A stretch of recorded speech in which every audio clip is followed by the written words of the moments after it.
This is part number 7 of magnetic fields due to electric current. In part 6, we have seen the magnetic field due to circular arc carrying current I at this point O.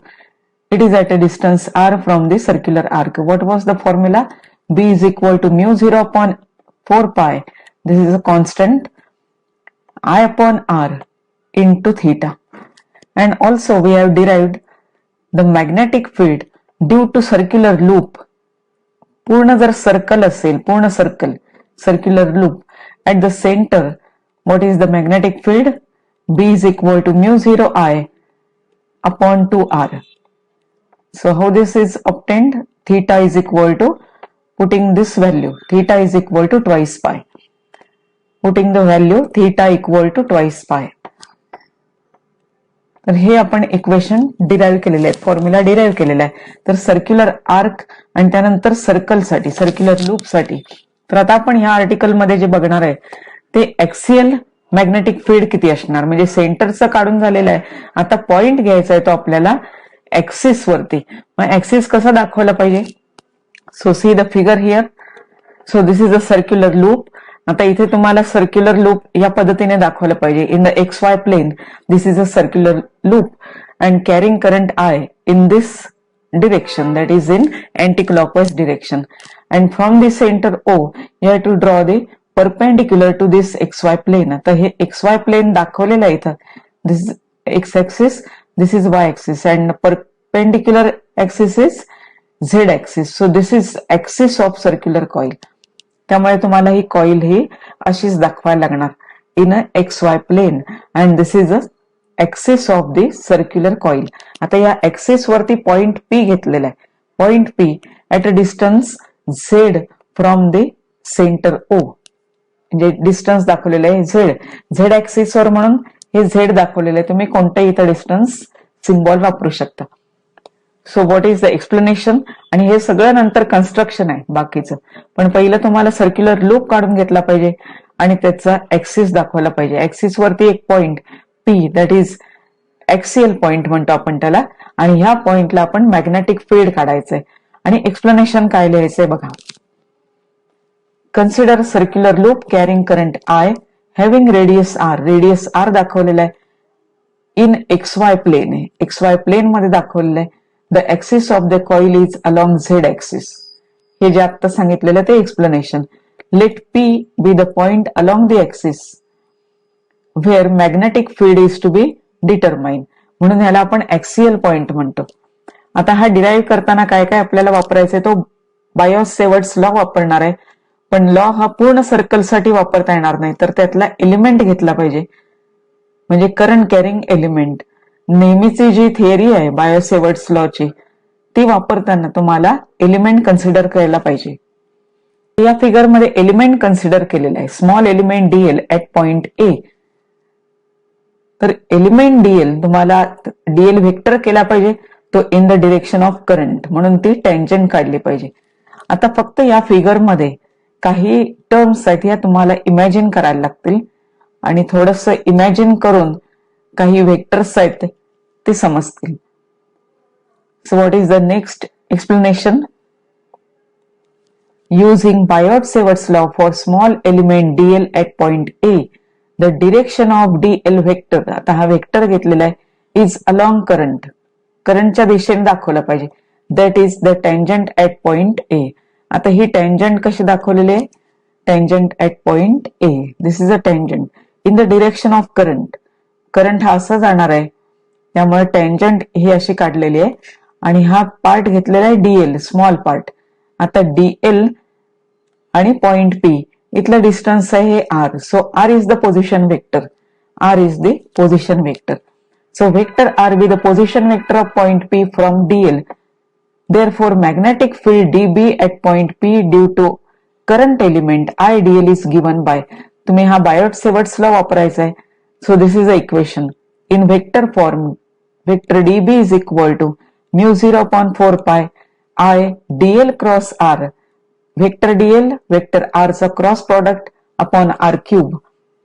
आता dl आणि r हे तुम्हाला इथं imagine करायला लागेल. हे कसं imagine करणार आहे बघा. dl आणि r यांचा जो क्रॉस प्रॉडक्ट येतोय तो वेक्टर डीबी आहे आणि नेहमी आपल्याला माहितीये अँगल डीएल आणखी आर यामधला अँगल किती असणार आहे, अँगल इज 90 डिग्री, कारण ही टेंजंट आहे आणि हा तुम्ही जॉईन केलेला आहे पॉइंट पी ला. So angle between DL and R is 90 degree. So what is the equation using the cross product DL R sine theta. Sine 90 घेतलं पाहिजे, साइन 90 ची value 1. So instead of vector you can write here magnitude dB is equal to mu 0 upon 4 pi I dl r sin theta म्हणजे sin 90 होणार. 90 ची value 1 r आणि खाली r cube आहे, तुम्हाला खाली r स्क्वेअर मिळणार because dl and r are perpendicular to each other. So dB is this equation. This is the first equation. The magnetic field due to small element carrying current I at a distance r हा formula मिळाला. Now what is the next step? So vector dB, the direction of dB is perpendicular to both dl and r. हे कशावरनं लिहिलेलं आहे आपण आणि तो दाखवलेला कसा आहे बघा. dB, this is the vector product of two vectors dl आणि r यांचा वेक्टर प्रॉडक्ट. आता नेहमी आपल्याला वेक्टर प्रॉडक्ट कसा लिहितो आपण माहितीये आपल्याला, vector A cross B, vector A cross B equal to vector C. असं जर आपण प्रॉडक्ट लिहिला दोन वेक्टर्सचा तर वेक्टर सी हा नेहमी काय असला पाहिजे, ए बी प्लेनला परपेंडिक्युलर असला पाहिजे.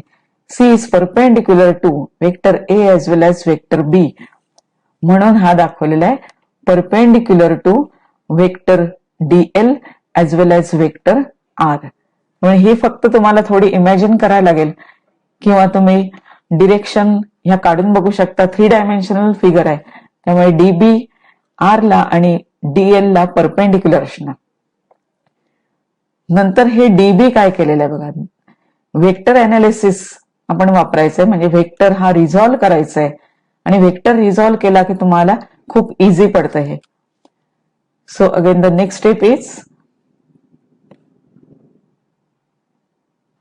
R square equal to Z square plus R square. आता हा पायथागोरस आहे. R square equal to Z square plus R square Pythagoras theorem वापरलेला आहे. Now DB becomes mu 0 upon 4 pi I DL upon R square होता, R स्क्वेअरच्या जागी हे लिहिलेलं आहे, आर स्क्वेअरच्या जागी हे लिहिलेलं आहे Z square plus R square. आता डीबी रिझॉल्व्ह केलेला आहे. Now DB is resolve into 2 components. One perpendicular to z axis, db perpendicular symbol दाखवलेला आहे, and another component is along z axis, db z लिहिलेला आहे. db perpendicular to z axis, db along z axis. आता हे कसे काढलेले आहेत बघा, फिगर वरनं हे लक्षात येतील. Vector db is resolved into 2 component. One is perpendicular, z axis ला perpendicular आणि along Z axis means this is, हे 2 कंपोनेंट. आता हा अँगल जर थीटा कन्सिडर केला तर इथला अँगल काय असणार आहे theta, because these 2 are parallel lines. So this is theta, this is theta.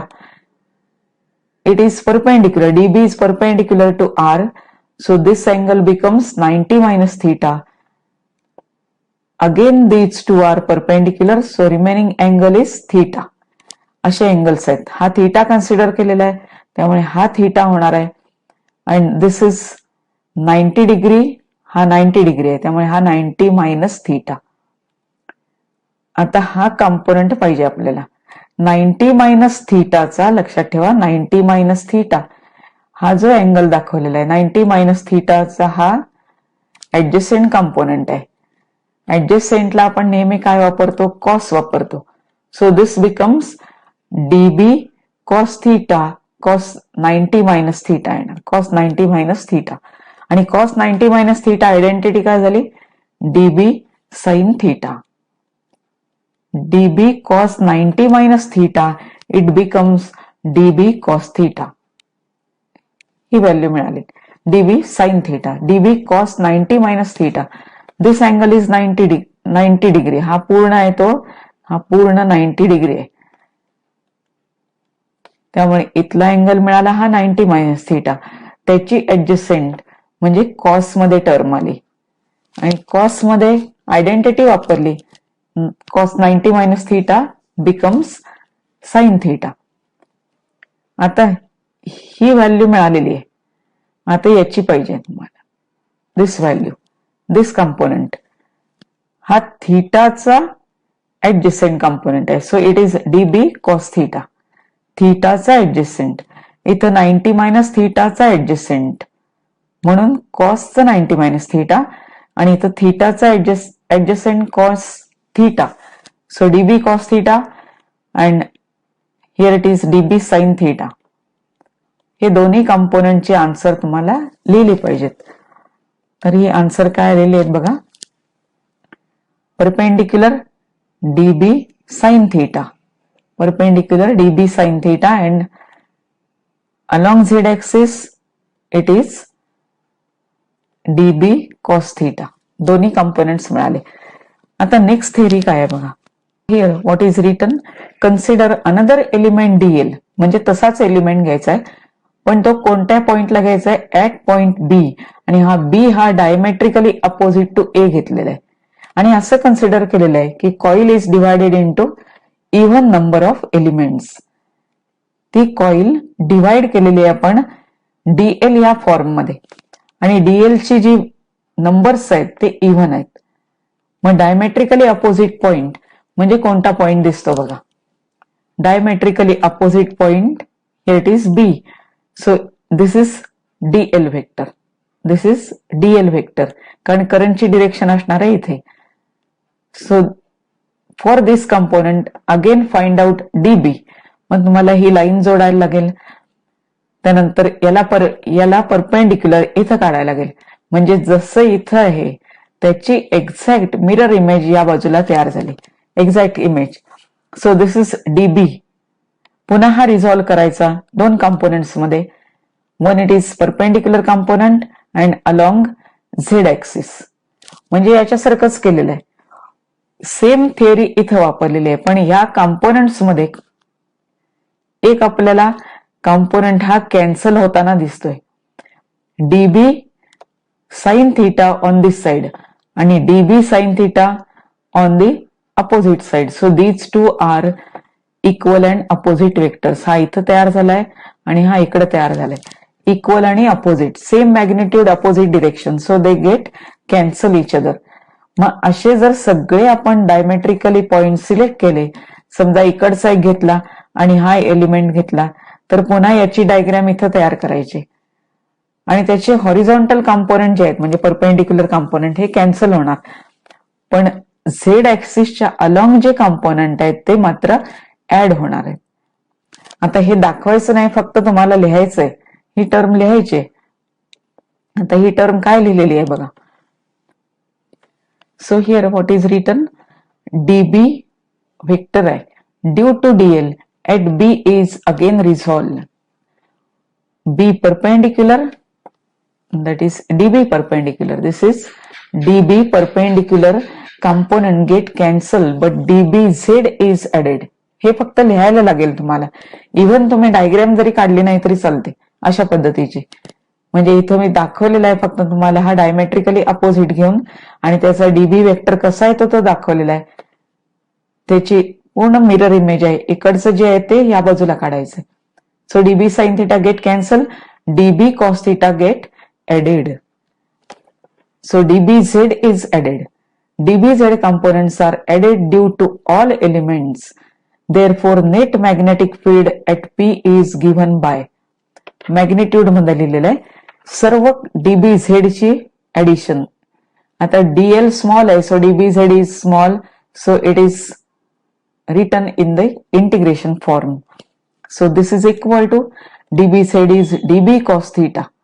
आता फक्त सबस्टिट्यूशन करायचंय आणि सॉल्व्ह करत जायचंय. So DB is mu 0 upon 4 pi I integration DL upon R square. म्हणजे आपण घेतलेला आहे इक्वेशन 2 घेतलेलं आहे Z square plus R square cos theta.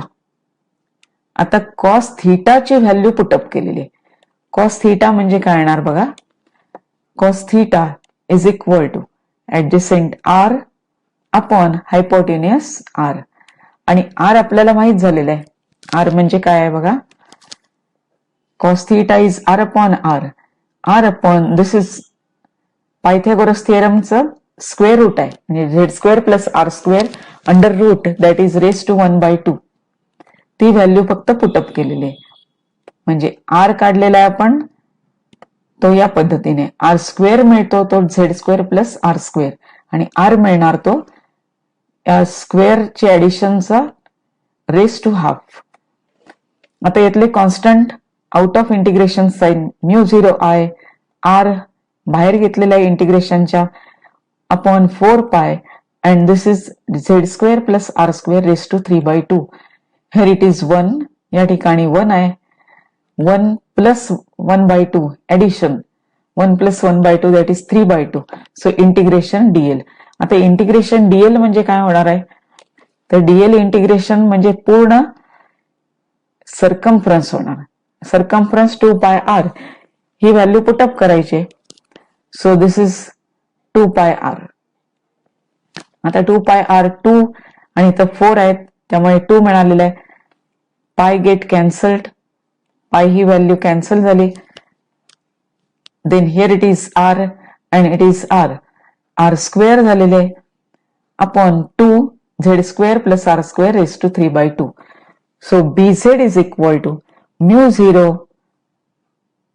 I r square upon 2 z square plus r square raised to 3/2. This is the magnetic field at the axial point or along the axis of circular coils or circular loop carrying current I. अशा पद्धतीचं हे equation तुम्हाला derive करता येतं. फक्त हा जो part दाखवलेला आहे इथला, हा दाखवला नाही तरी चालेल, पण कॅन्सल कसा होतो हॉरिझॉन्टल कंपोनेंट म्हणजे हा परपेंडिक्युलर कंपोनेंट, आणि हा ऍड कसा होतो ते फक्त इथे एक दाखवलेलं आहे. डायमेट्रिकली अपोजिट पॉइंट घेतलेला आहे आणि त्याची डायग्रॅम याच्या सारखीच लेफ्ट साइडला तयार झाली आहे. So this is about axial magnetic field produced by current in a circular loop.